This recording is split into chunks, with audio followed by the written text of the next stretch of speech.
History, we are told, is forged in the crucible of great moments by the hands of great men. But what if history is also a story of near misses, of moments so fragile, a single breath, a single microbe, could change the destiny of all humanity? We stand in Babylon, in the year 323 before Christ.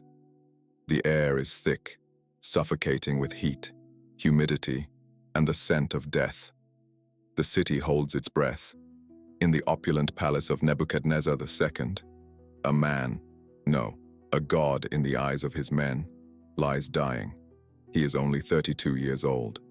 This is Alexander III of Macedon, Alexander the Great. In 13 years, he has redrawn the map of the known world.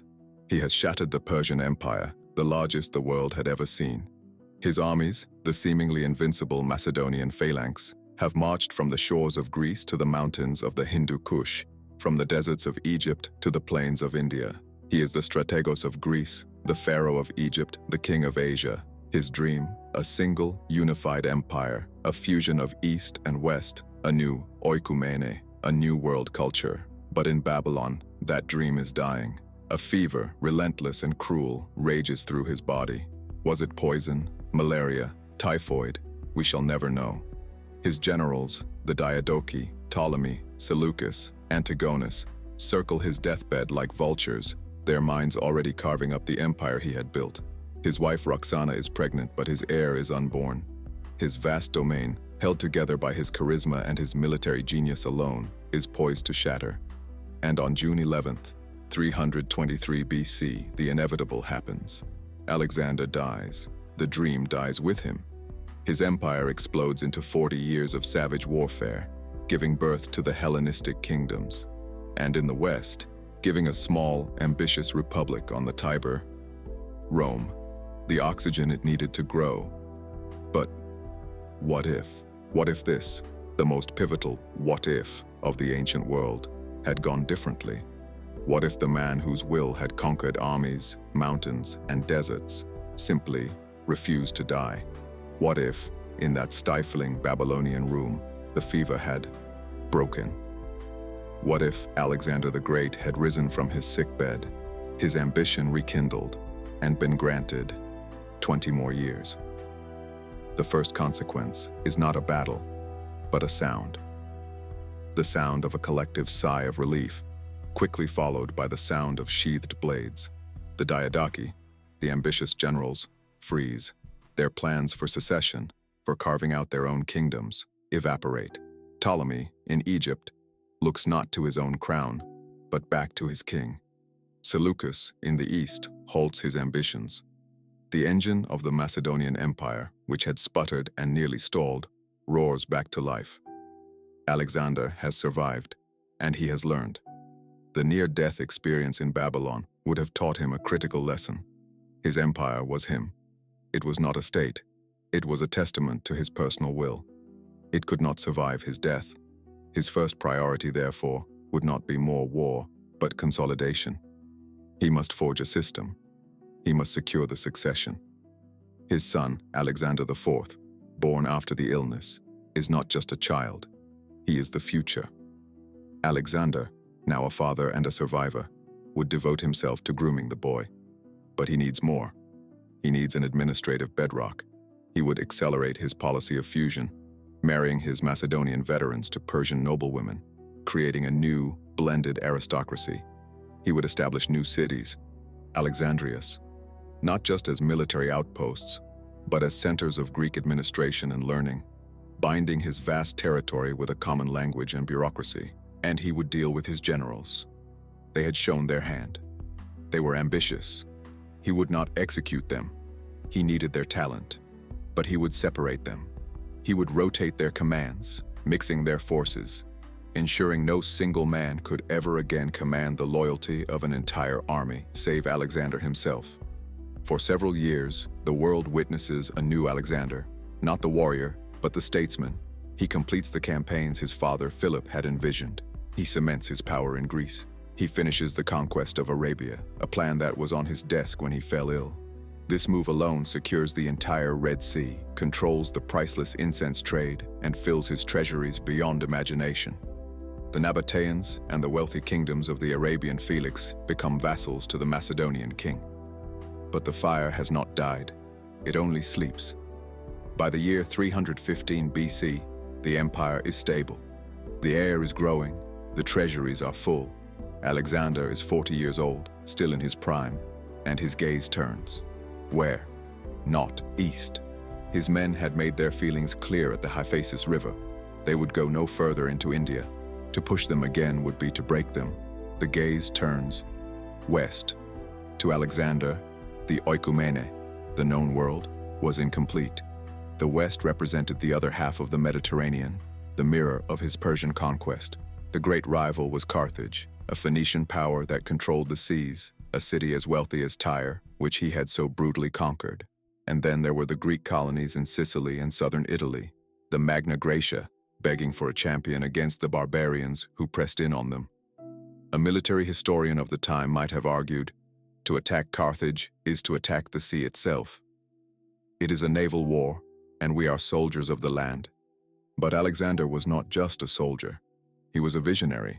With the resources of Egypt, Phoenicia, and the Greek cities, he builds a fleet that dwarfs anything the world has seen. In approximately 312 BC, the invasion begins. The butterflies of chaos take flight. The first domino falls in Sicily. The Greek cities, like Syracuse, welcome him as a liberator. The Carthaginian garrisons are put to the sword. The war is brutal but swift. Carthage, which relied on mercenary armies, cannot stand against the battle-hardened veterans of the Macedonian phalanx, the finest heavy infantry in the world, led by the greatest general in history. The city of Carthage itself is besieged. Like Tyre, it is a fortress. But Alexander is the master of sieges. He builds moles. He builds towers. The city falls. The great western rivals of the Greeks are annihilated. Now, Alexander stands on the shores of North Africa. He controls the entire Mediterranean basin. His empire stretches from Spain, the Pillars of Hercules, the edge of the world, to the Indus River. But what of that small Italian republic? What of Rome? In our timeline, Rome was just beginning its ascent. It was fighting for survival against the Samnites, its neighbors in Italy. It was a tough, resilient, but still minor, regional power.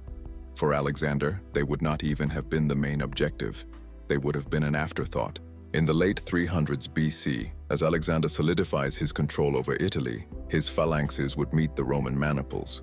It is a clash of titans, but one titan is fully grown, and the other is still an infant. The Roman legion, which would one day conquer the world, had not yet evolved its flexible, devastating form. It would be shattered by the Sarissas. The city of Rome would be taken. Its nascent republican government would be dismantled. Its destiny, our destiny, would be strangled in its cradle. The names of Fabius, of Scipio, of the Gracchi, of Caesar would never be etched into history. They would be footnotes in a Macedonian ledger. We now jump forward in time.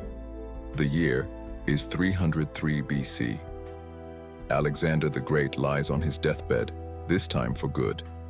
He is 52 years old, an ancient age for a Macedonian warrior king. He has ruled for 33 years. But the man who dies is not the same man who nearly perished in Babylon. His heir, Alexander IV, is a grown man of 20, trained from birth in the arts of war and governance, not just by Aristotle, but by Alexander himself. His generals are loyal, their ambitions checked, their families integrated into a new global nobility. The empire he leaves behind is not a fragile construction of one man's will, but an institution. It does not shatter. The Diadochi Wars never happen. What does this new world look like? It is a world without Rome. This single fact changes everything. The entire foundation of what we call Western civilization is absent.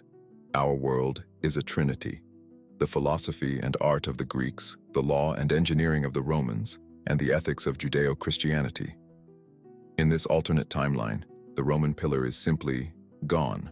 The language of the world is not Latin, but Greek.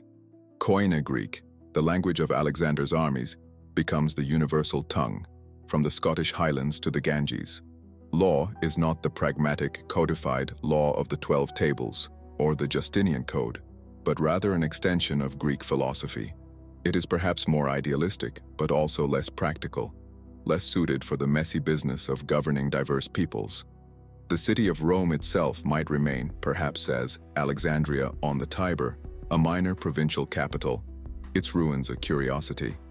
The great engineering marvels, the aqueducts, the concrete domes, the vast road networks of our world, are never built. Instead, the marvels are Hellenistic. Massive libraries, towering lighthouses, and opulent palaces in the new global capital, which is, without question, Alexandria in Egypt. With the unified patronage of a global empire, the Library of Alexandria does not burn. It thrives. It becomes the single planetary repository of all human knowledge. The scientific revolution, which in our world stalled for 1,000 years after the fall of Rome, might begin immediately. Archimedes, Euclid, Eratosthenes. These men are not isolated geniuses. They are the heads of state-funded departments. Does mankind reach the steam engine by 100 AD? Do we achieve industrialization before the birth of Christ? It is possible. The Hellenistic mind was one of inquiry, and now it is backed by the resources of a planet-spanning empire. But this scientific utopia comes at a cost, a terrible, ironic cost. The world Alexander built is a monolith. It is a single, vast, interconnected empire. While scientifically advanced, it may be culturally and politically stagnant. In our timeline, the fall of Rome was a catastrophe, but it was also a catalyst. It shattered Europe into 1,000 competing pieces. This fragmentation, this competition between kingdoms, city-states, and principalities is what fueled the Renaissance, the rebirth of classical ideas. It fueled the Enlightenment and the drive for political innovation. In Alexander's world, there is no fall, there is no dark age, and therefore, there is no Renaissance. There is only the endless, stable, and perhaps suffocating Pax Macedonica. And what of faith? In our world, Christianity was born in a rebellious province of the Roman Empire. It spread along Roman roads, and its theology was shaped in Greek, but its structure was ultimately defined by its relationship with and against Roman power. In this new world, Jesus of Nazareth, if he is born at all, is born a citizen of the Macedonian Empire. He is a Jewish preacher speaking to other Hellenized Jews. His message would be interpreted not by Roman governors like Pilate, but by Greek strategoi. Would this monolithic, Zeus-worshipping, or perhaps even Alexander-worshipping empire tolerate such a faith? Or would it be crushed immediately, a minor heretical cult that disappears into the sands of Judea, never to be heard from again? Without Christianity, and with no Rome, the entire moral and political landscape of the next 2,000 years is unrecognizable. There is no Catholic Church, there is no Islam, which defined itself in relation to Christianity and Judaism. There are no Crusades, there is no Protestant Reformation. The very concepts of individual rights, of republicanism, of liberty, as the Romans and the American founders understood it, might never emerge. This world, born from a single moment of survival, is a world of incredible scientific achievement, a unified planet speaking one language, governed by one philosophy. But it is a world without the dynamic chaos of our own, a world without the glory of Rome, because Rome was never glorious. A world where the cross is not a symbol of faith, but merely two pieces of wood. A world, perhaps, that traded its soul for a single, unified, and permanent order. One man, one fever, 32 years old, in Babylon. His survival gives the world a unified Hellenistic globe. His death gave us.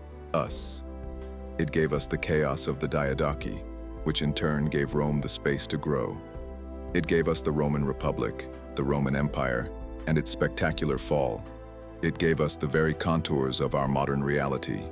It forces us to ask the great question: is history better served by the singular genius who builds a perfect, unified world, or by the chaotic, competitive, and painful fragmentation that defined our own? This alternate reality shows us that the history we know was not inevitable. It was not written in stone. It was balanced on the edge of a Macedonian spear and decided by the constitution of a single man. The legacy of Alexander the Great is not just the world he conquered. It is the world he allowed to be born by dying. But this is only one possibility. What do you think would have happened if Alexander had lived? Leave your own theory in the comments. If you enjoy exploring the infinite realities of what if, subscribe to the channel and activate the bell, because history is never truly finished.